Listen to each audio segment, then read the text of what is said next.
make sure that the public knows you're ruling by the rule of law and not being influenced by politics. We might all be appointed by Democrats, but I think if you look at the decisions that we're making, you can see that there's some real diversity of thought. To be clear, are you denying that you committed any fraud at all? I am denying that I knowingly allowed fraud to occur. Where do you find that other $150 million? That's the foot in the door. That's how you get going. Let's talk about accountability. How did we get here? What conclusions have you drawn? What happened? It's very clear that that sort of proliferation in funds doesn't happen organically. When the total property tax number is so high that $171 is even going to make a difference. That'll make a difference. I mean, that's a chunk of somebody's paycheck. What would you say to families who are concerned that these tuition increases are going to price them out? I would encourage all students, all prospective students and their families to look at all the different ways that there is funding assistance. Is now the right time to increase costs for families?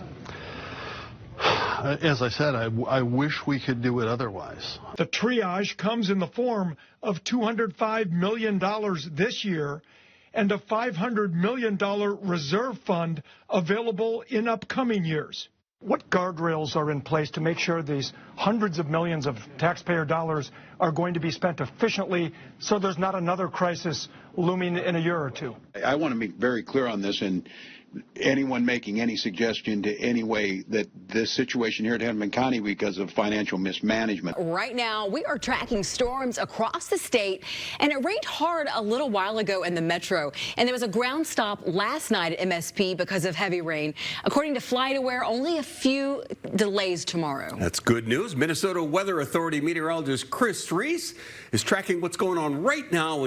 What made the cut and what didn't with our Bailey Hurley live there at the Capitol this morning. Breaking up north, a live look at the Skycam in Two Harbors, where one of multiple wildfires is still burning this morning, less than a 10-minute drive away from that perspective.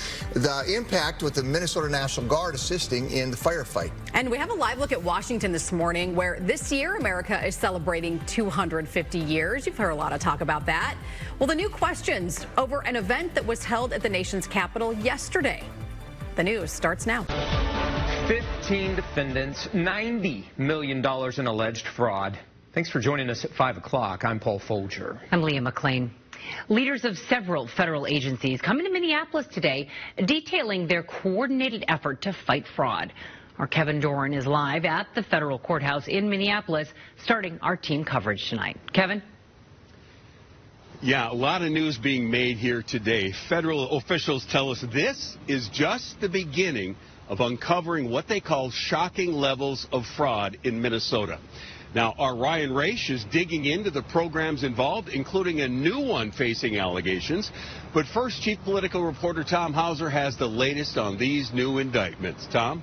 That new response just into the newsroom, and Iran's foreign minister says rights are not something we are to negotiate or compromise over, including Iran's right to enrichment as set out by the Nuclear Non-Proliferation Treaty. Through April, the team recovered 228 stolen vehicles, made 72 felony arrests, mostly involving juvenile suspects.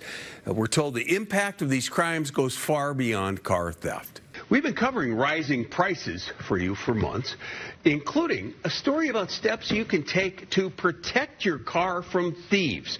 You'll see that right now in the KSTP app.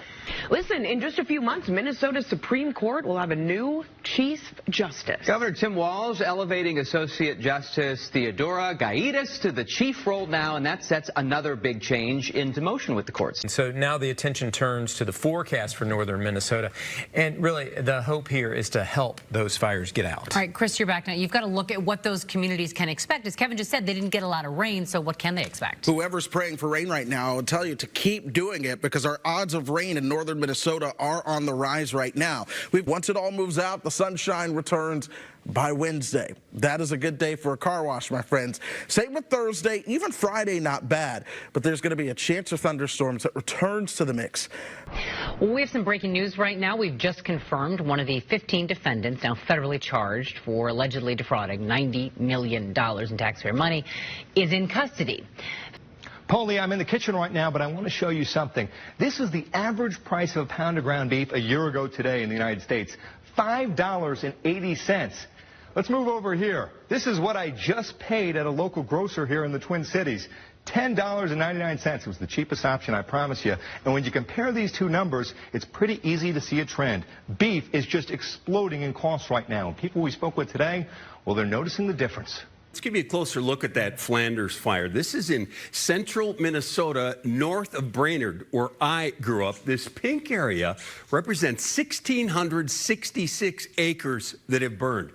This is Flanders Lake. Pelican Lake is here. Cross Lake's up here. That's the Pine River. That's County Road 11. Now remember that. I want to show you what it was like over the weekend. Take a look at this video. That is County Road 11. Yeah, Megan, Krish, we know that a lot of people have been, or probably waking up this morning wondering about the outcome of that critical gun bill. It was really the focal point of the weekend. We saw dozens of people packing the halls here at the Capitol, calling on lawmakers to give this bill the green light. Yeah, and as of last night, that's the Flanders fire that's also near Cross Lake. It has burned about 1,600 acres so far, about 20% contained as of this morning. So thankfully, no one has been hurt in that fire, but there are still evacuations in place. Well, Kevin, the latest education scorecard shows that some schools in Minnesota are doing better, but not all of them. And one of the big dividers appears to be income in ways you may not expect. They're pointing to something called the U-shaped recovery. And basically what they're saying is that low-income schools and high-income schools are both improving. High income more than low income. Low income because they had access to federal dollars, high income because they had access to dollars within the community.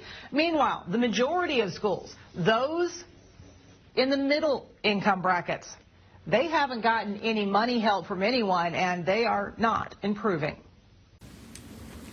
Kevin, we got a hold of the report while pushing and seeking for clarity surrounding a budgeting error the district recently told us about. It cost them tens of millions of dollars in state dollars. Here is where we've been putting in the work. You can see this nearly 30-page report. While plenty of it is redacted, including some page fully redacted, it still describes a dysfunctional and psychologically dangerous workplace.